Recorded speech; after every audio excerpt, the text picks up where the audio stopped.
तो जैसा कि हमने जिक्र किया कि अब हम मध्यकालीन भारत के इतिहास में की दो पूर्व मध्यकाल की दो महत्वपूर्ण घटनाओं को पढ़ेंगे। पहला क्षेत्रीय राज्यों का उदय, और ये अलग-अलग क्षेत्रीय राज्य भारत के अलग-अलग क्षेत्रों में उभर करके आता है हर्षवर्धन के मृत्यु के पश्चात। और इन राजवंशों के शासक खुद को राजपूत होने का दावा करते हैं। तो ये जो अलग-अलग राजपूत होने का दावा करने वाले जो राजवंश हैं, उसके विषय में पढ़ेंगे। तो आइए हम उसकी शुरुआत करते हैं गुर्जर प्रतिहार वंश से, यानी जिसको इतिहास में प्रतिहार वंश के नाम से जाना जाता है। इसी को गुर्जर प्रतिहार वंश के नाम से जाना जाता है। गुर्जर प्रतिहार वंश का शासन 8वीं शताब्दी से लेकर के और 11वीं शताब्दी यानी कि 712 से लेकर के 1050 ईस्वी तक लगभग माना जाता है।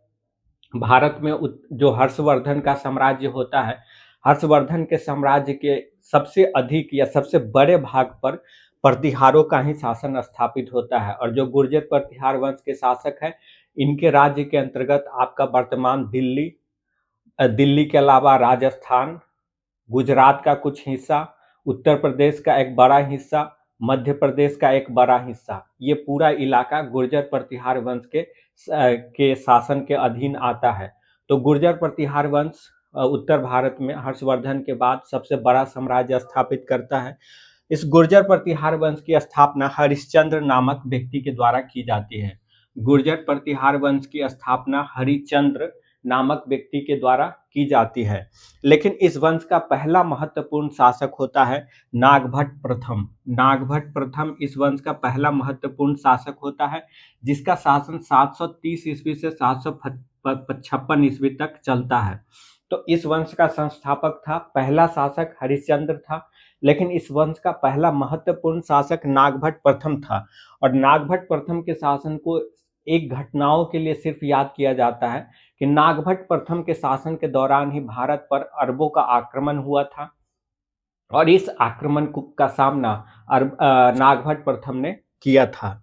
उसके अलावा नागभट्ट प्रथम के बाद वत्सराज गद्दी पर बैठता है, और वत्सराज का शासन 780 से 805 ईस्वी तक चलता है। वत्सराज को गुर्जर प्रतिहार वंश का वास्तविक संस्थापक माना जाता है। और वत्सराज की जो एक महत्वपूर्ण उपलब्धि है जिसके लिए वत्सराज को याद किया जाता है, वो है त्रिपक्षीय संघर्ष में भाग लेना। त्रिपक्षीय संघर्ष त्रिपक्षीय संघर्ष त्रिपक्षीय संघर्ष त्रिपक्षीय संघर्ष त्रिपक्षीय संघर्ष में भाग लेना, यानी तीन पक्षों के बीच होने वाला एक संघर्ष है। और ये जो त्रिपक्षीय संघर्ष होता है, इसमें जो तीन पक्ष होता है वो होता है पाल वंश, प्रतिहार वंश और राष्ट्रकूट वंश। ये जो त्रिपक्षीय संघर्ष होता है, इसमें तीन अलग अलग वंश के शासक आपस में लड़ते हैं। इसमें एक होता है प्रतिहार वंश, पाल वंश और राष्ट्रकूट वंश। प्रतिहार वंश उत्तर भारत में होता है, पाल वंश पूर्वी भारत में होता है, और राष्ट्रकूट वंश दक्षिण भारत में दक्कन में होता है। और इन तीन वंशों के बीच जो संघर्ष होता है, उसका कारण होता है कनौज पे अधिकार करना।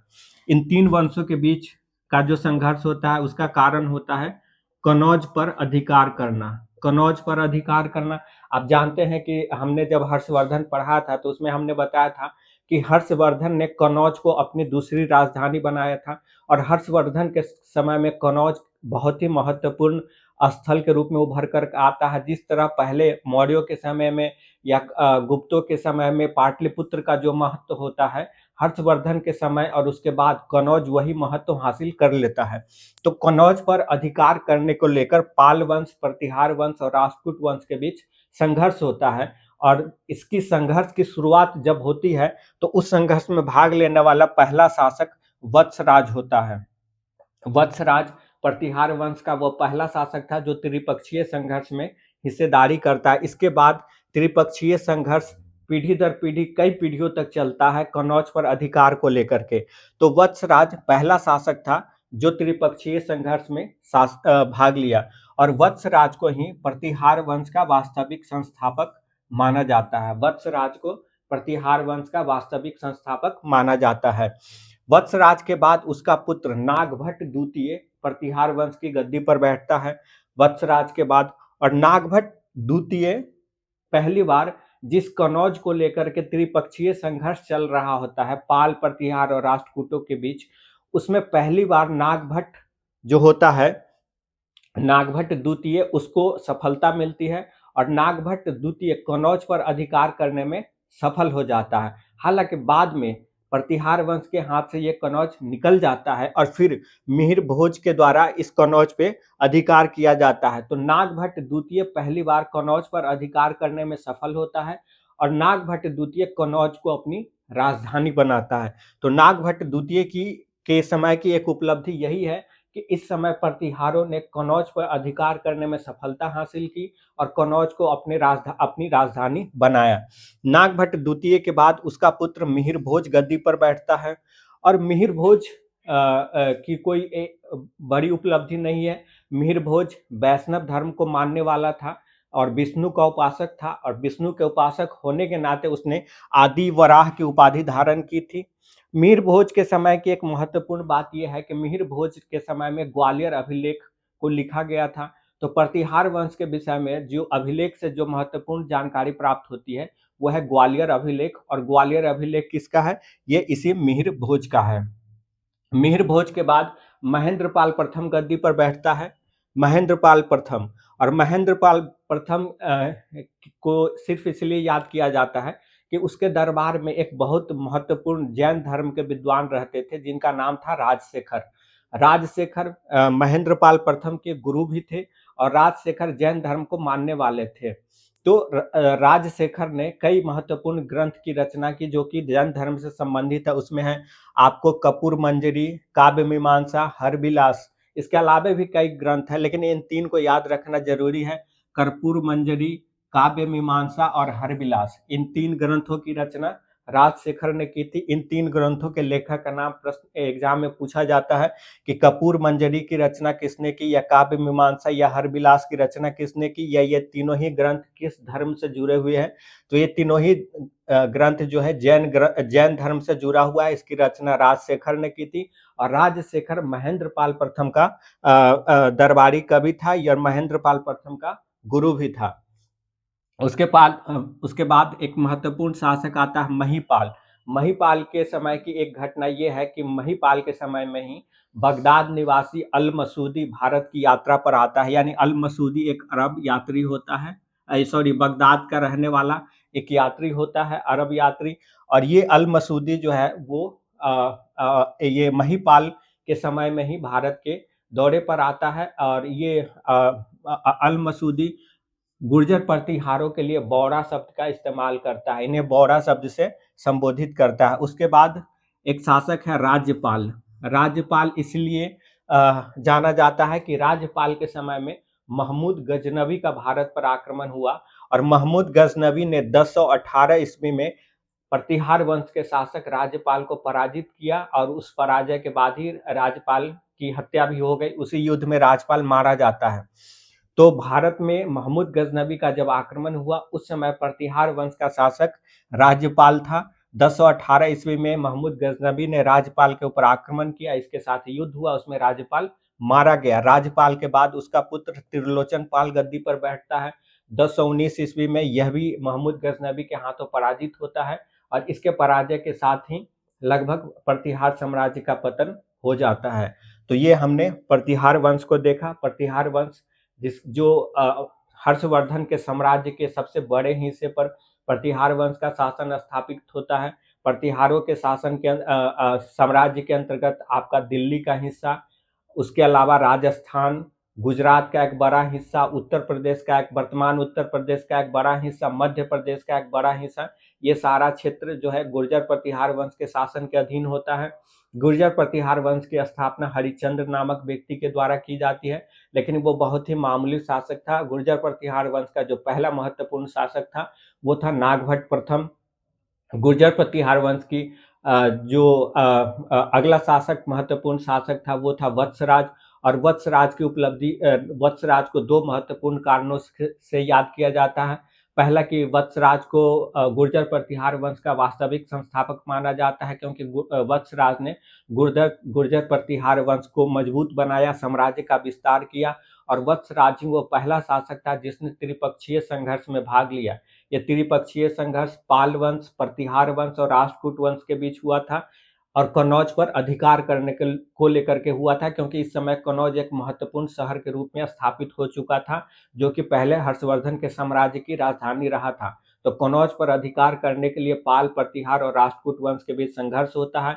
यह संघर्ष की शुरुआत प्रतिहार शासक वत्सराज के समय में होती है, और वत्सराज ही पहला शासक था जो इसमें भाग लेता है। वत्सराज के बाद के पश्चात नागभट्ट द्वितीय गद्दी पर बैठता है, जो उसका शासक होता है, और नागभट्ट द्वितीय ने पहली बार कन्नौज पर अधिकार करने में सफलता हासिल की और उसने कन्नौज पर को अपनी राजधानी बनाया। फिर मिहिर भोज गद्दी पर बैठता है, जो वैष्णव धर्म का अनुयायी है और आदि वराह की उपाधि धारण करता है। मिहिर भोज के बाद महेंद्रपाल प्रथम गद्दी पर बैठता है। महेंद्रपाल के समय की महत्वपूर्ण बात यह है कि महेंद्रपाल का दरबारी कवि राजशेखर थे, जो कि एक जैन विद्वान थे, और उसने महेंद्रपाल प्रथम ने राजशेखर को अपना गुरु भी बनाया था, और राजशेखर ने कई महत्वपूर्ण ग्रंथों की रचना की थी, जिसमें कर्पूर मंजरी, काव्य मीमांसा, हरविलास, ये सब महत्वपूर्ण ग्रंथ है। उसके बाद महिपाल की उपलब्धि ये है कि इसके समय में बगदाद निवासी अल मसूदी का भारत में आगमन हुआ था। यानी आपसे अगर पूछा जाए कि बगदाद निवासी अल मसूदी किसके शासनकाल में भारत यात्रा पर आया था, तो इसका आंसर होगा महिपाल। और उसके बाद राज्यपाल के समय में महमूद गजनबी का आक्रमण होता है। महमूद गजनबी प्रतिहार वंश के राज्य के ऊपर हमला करता है, राजपाल उसमें मारा जाता है। उसके बाद उसका पुत्र त्रिलोचन पाल गद्दी पर बैठता है, वो भी मारा जाता है, और इसके साथ ही प्रतिहार साम्राज्य का विघटन हो जाता है। प्रतिहार साम्राज्य के विघटन के बाद इसके अलग अलग हिस्सों पे अलग अलग राज्यों का उदय होता है, अलग अलग वंश की सत्ता स्थापित होती है, जैसे चौहान वंश, परमार वंश, इस तरह के अलग अलग वंश की सत्ता स्थापित होती है। तो इसके बाद जो वंश स्थापित होते हैं, अब हम उसको देखते हैं।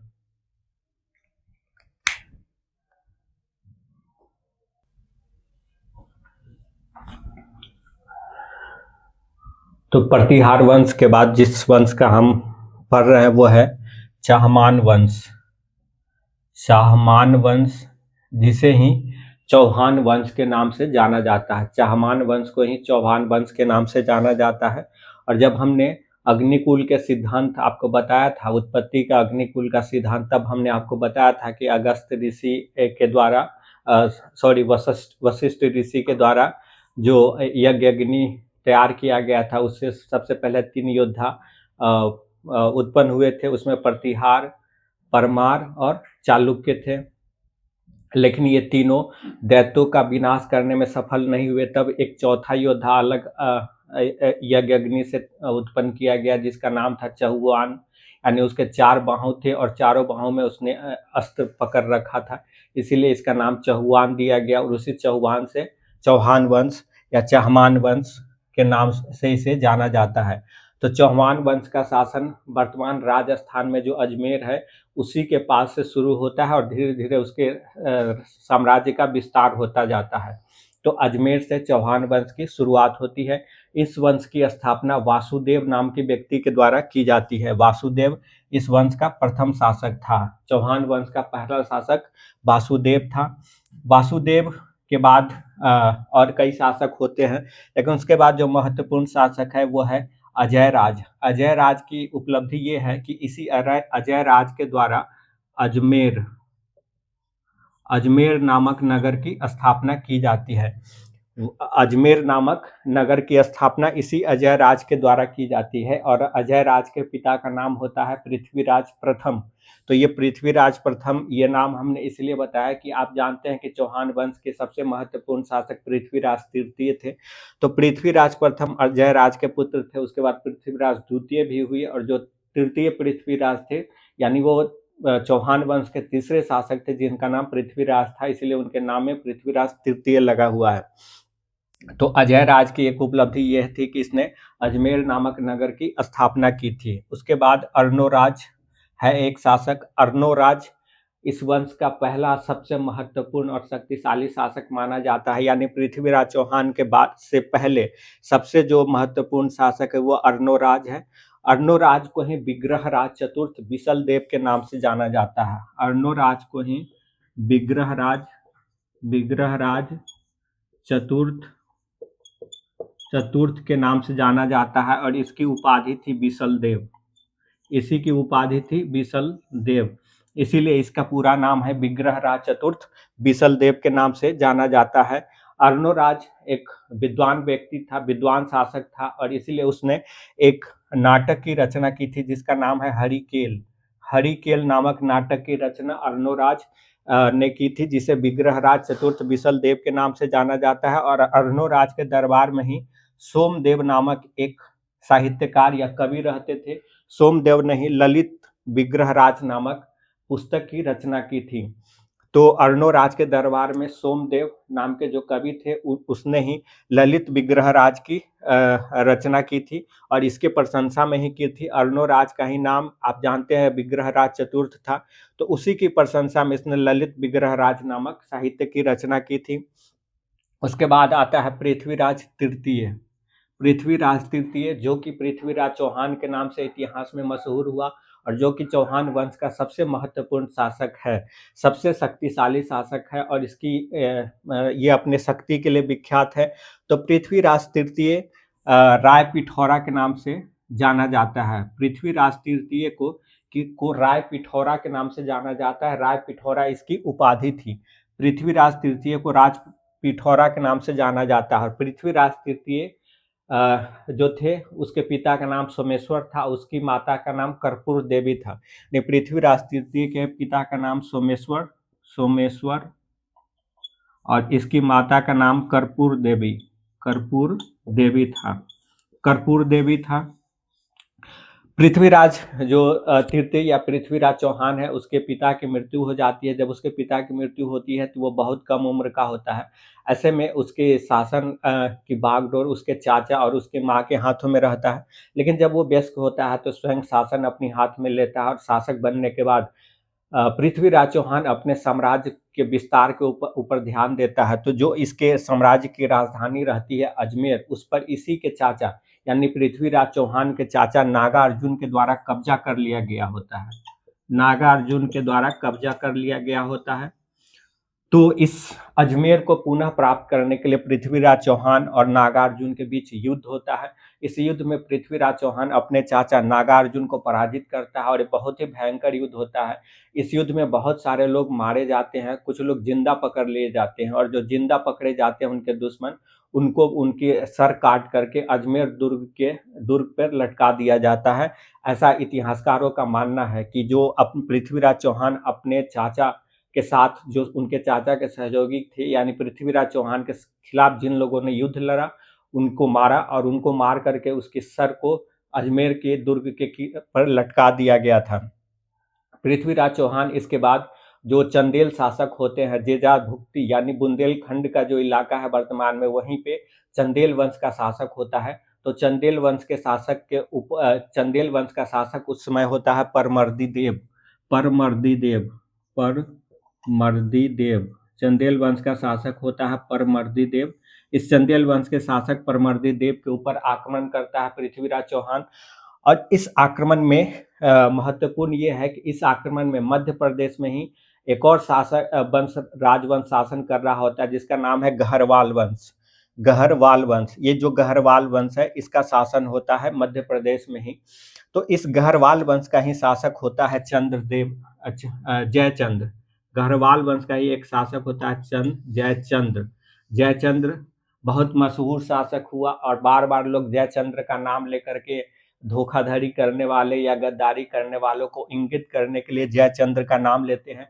तो ये जयचंद्र इस समय गहरवाल वंश का शासक था और जब पृथ्वीराज चौहान ने चंदेल वंश के शासक परमर्दी देव पर आक्रमण किया, तो ऐसी स्थिति में गहरवाल वंश के शासक जयचंद्र ने इस आक्रमण में चंदेल शासक परमर्दी देव की सहायता की और इसकी सहायता के लिए ये अल्लाह उदल नामक जो योद्धा था उसको भेजा था।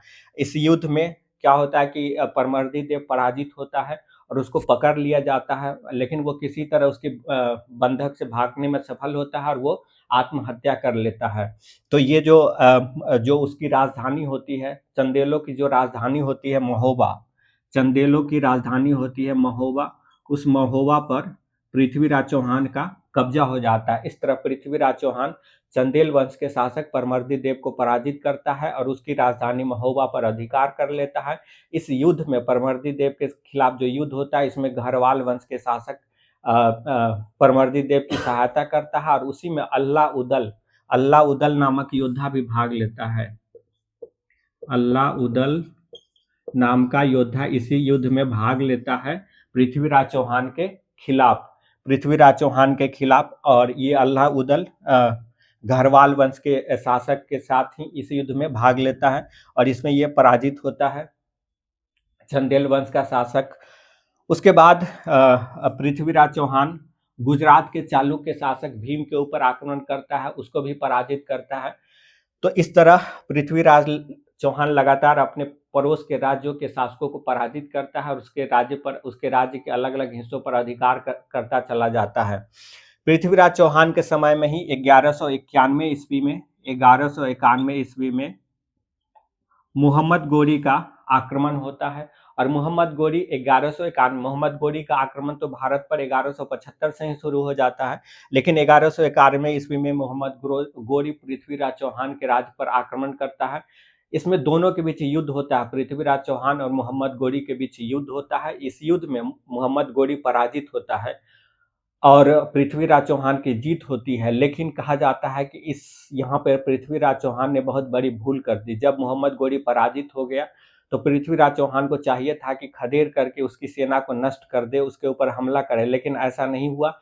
पृथ्वीराज चौहान से साधारण तौर पर मोहम्मद गोरी को पराजित करने के बाद वापस चला जाता है और अपने जीवन में बहुत खुशी आनंद में व्यस्त हो जाता है, जबकि मोहम्मद गोरी को इस दौरान मौका मिलता है और वो वापस जाता है, अपनी सेना को मजबूत करता है और फिर से वापस 1192 ईस्वी में वो पृथ्वीराज चौहान के ऊपर आक्रमण करता है। जब पृथ्वीराज चौहान के ऊपर वो आक्रमण करता है तो इस समय तक पृथ्वीराज चौहान का अपने पड़ोसी घरवाल वंश के जो शासक होते हैं जयचंद्र, उसके साथ काफी तनाव की स्थिति उत्पन्न हो गई होती है। एक तो जो चंदेल वंश के शासक परमर्दी देव के खिलाफ पृथ्वीराज चौहान का जो युद्ध होता है, उस युद्ध में घरवाल वंश के शासक जो जयचंद्र होता है वो पृथ्वीराज चौहान के खिलाफ परमर्दी देव की सहायता करता है। दूसरा, उसके बाद पृथ्वीराज चौहान क्या होता है, पृथ्वीराज चौहान जयचंद्र से नाराज होता है और इसी नाराजगी में वो जयचंद्र की जो पुत्री होती है संयोगिता, जयचंद्र की पुत्री होती है संयोगिता का अपहरण कर लेता है। तो इस वजह से पृथ्वीराज चौहान और जो जयचंद्र होता है उसके बीच काफी तनाव की स्थिति रहती है और इसी स्थिति में मोहम्मद गोरी का पृथ्वीराज चौहान के राज्य के ऊपर आक्रमण होता है। पहला 1191 ईस्वी में, जिसको हम तराइन के प्रथम युद्ध के नाम से जानते हैं, और दूसरा 1192 ईस्वी में, जिसको हम तराइन के द्वितीय युद्ध के नाम से जानते हैं। 1192 में तराइन के द्वितीय युद्ध में मोहम्मद गोरी पृथ्वीराज चौहान को पराजित करता है, मार डालता है और इसके साथ ही इसके बाद पृथ्वीराज चौहान की मौत के बाद मोहम्मद गोरी उसके पुत्र पृथ्वीराज चौहान के पुत्र गोविंद, पृथ्वीराज चौहान का पुत्र होता है गोविंद पृथ्वीराज चौहान का पुत्र गोविंद मोहम्मद गोरी की अधीनता स्वीकार कर लेता है और मोहम्मद गोरी अपने अधीन शासक के रूप में गोविंद को वहां का शासक बनाए रखता है। लेकिन बाद में पृथ्वीराज चौहान का जो पुत्र गोविंद होता है वो मोहम्मद गोरी के विरुद्ध विद्रोह कर देता है। तब मोहम्मद गोरी का सेनानायक कुतुबुद्दीन ऐबक वहां पे आक्रमण करता है और अजमेर पर और उसके राज्य पे 1192 ईस्वी में पूरी तरह जो पृथ्वीराज चौहान का राज्य था उस पर कुतुबुद्दीन ऐबक का कब्जा हो जाता है और इसके साथ ही भारत से चौहान वंश का सफाया हो जाता है। तो ये चौहान वंश रहा। अब हम आपको घरवाल वंश और चंदेल वंश के विषय में बताते हैं।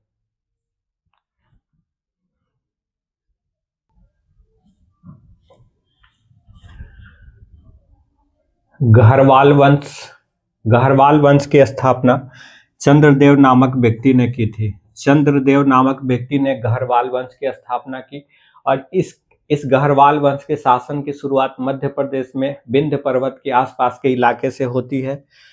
चंद्रदेव ने घरवाल वंश की स्थापना 1080 से 85 ईस्वी के बीच में की थी। गढ़वाल वंश का दूसरा जो महत्वपूर्ण शासक था वो था गोविंद चंद्र बहुत ही विद्वान शासक था, इसीलिए इसको विविध विद्या विचार वाचस्पति के नाम से जाना जाता है। गोविंद चंद्र को ही विविध विद्या विचार वाचस्पति, चूंकि गोविंद चंद्र एक विद्वान शासक था इसलिए इसको इस उपनाम से जाना जाता है। गोविंद चंद्र का जो एक मंत्री था, युद्ध और शांति मंत्री, जिसका नाम था लक्ष्मीधर गोविंद चंद्र का युद्ध और शांति मंत्री था, और लक्ष्मीधर एक विद्वान व्यक्ति था। इसने कृत्यकल्पतरु नामक ग्रंथ की रचना की थी। कृत्यकल्पतरु नामक ग्रंथ की रचना की थी लक्ष्मीधर, जो कि गोविंद चंद्र का मंत्री था।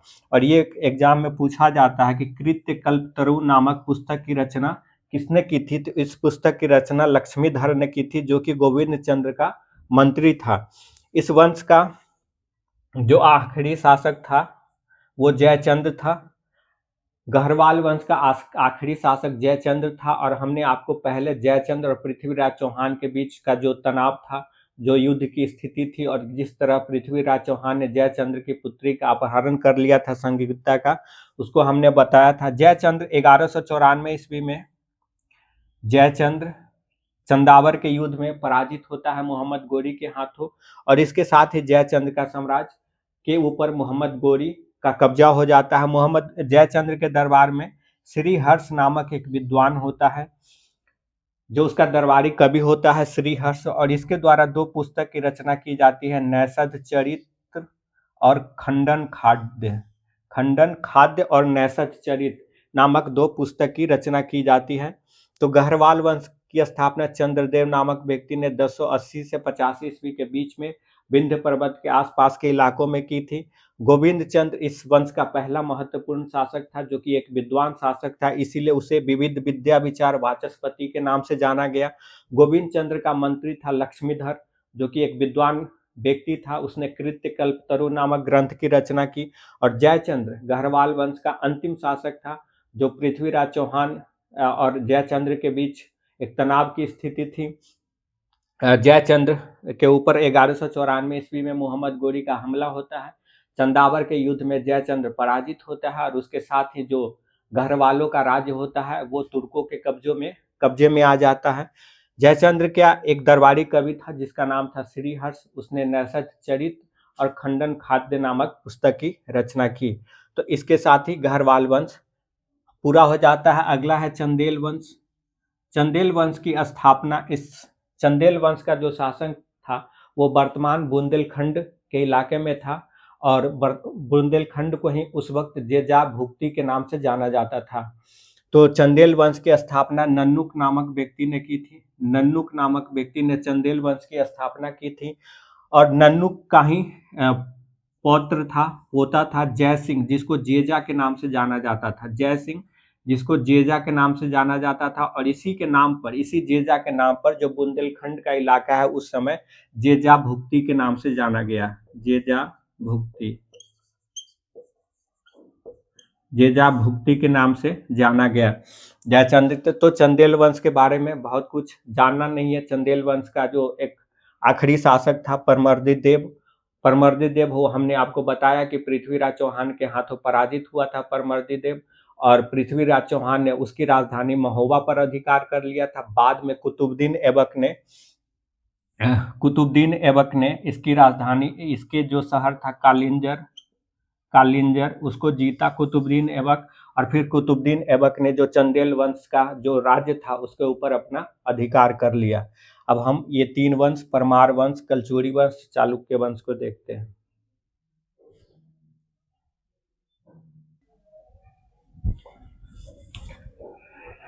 परमार वंश मालवा और उसके आसपास के क्षेत्रों में परमार वंश का शासन था, और परमार वंश की स्थापना सीयक नामक व्यक्ति ने की थी, जिसको श्री हर्ष के नाम से जाना जाता है। सीयक, जिसको श्री हर्ष के नाम से जाना जाता है, इसने परमार वंश की स्थापना की थी, और सीयक ने उज्जैन को अपनी राजधानी बनाई थी। परमार वंश का एक महत्वपूर्ण शासक था वाकपति मुंज। वाकपति मुंज, जिसने मुंज सागर नामक तालाब का निर्माण करवाया था। वाकपति मुंज ने मुंज सागर। वाकपति मुंज के दरबार में पद्म गुप्त, धनंजय और हलायुध जैसे विद्वान रहते थे और इसी पद्म गुप्त ने नवशांग शाह चरित नामक पुस्तक की रचना की थी। परमार वंश का सबसे महत्वपूर्ण शासक भोज था। भोज विद्वान शासक था, इसीलिए उसे कविराज के नाम से भी जाना जाता है। भोज ने भोजपुर नामक नगर की स्थापना की और भोजसर नामक एक झील का निर्माण करवाया था। बाद में अलाउद्दीन खिलजी ने 1305 ईस्वी में परमारों का जो राज्य था उसके ऊपर अपना अधिकार कर लिया। अगर हम चालुक्य वंश को देखें, ये गुजरात का चालुक्य वंश है, क्योंकि दक्षिण भारत का चालुक्य वंश अलग है जिसमें पुलकेशिन द्वितीय जैसा शासक हुआ था। गुजरात का भी चालुक्य वंश है जिसको सोलंकी राजवंश के नाम से जाना जाता है। गुजरात के चालुक्य वंश की स्थापना मूलराज प्रथम ने की थी। इसने अनहिलवाड़ को अपनी राजधानी बनाया था। मूलराज प्रथम जैन धर्म को मानने वाला था और चालुक्य वंश का जो सबसे महत्वपूर्ण शासक था वो था भीम प्रथम। भीम प्रथम चालुक्य वंश का सबसे महत्वपूर्ण शासक था। भीम प्रथम के समय में ही सोमनाथ मंदिर के ऊपर और गुजरात पर महमूद गजनवी का आक्रमण हुआ और महमूद गजनवी ने जब सोमनाथ मंदिर के ऊपर आक्रमण किया, उसको लूटा, उस वक्त भीम प्रथम ही गुजरात का शासक था। बाद में भीम प्रथम ने महमूद गजनवी के लौट जाने के बाद भीम प्रथम ने सोमनाथ मंदिर का पुनर्निर्माण करवाया था। हालांकि कुछ विद्वान ये मानते हैं कि इसके बाद के शासक हुआ था कुमारपाल, उसने इसका पुनर्निर्माण करवाया था।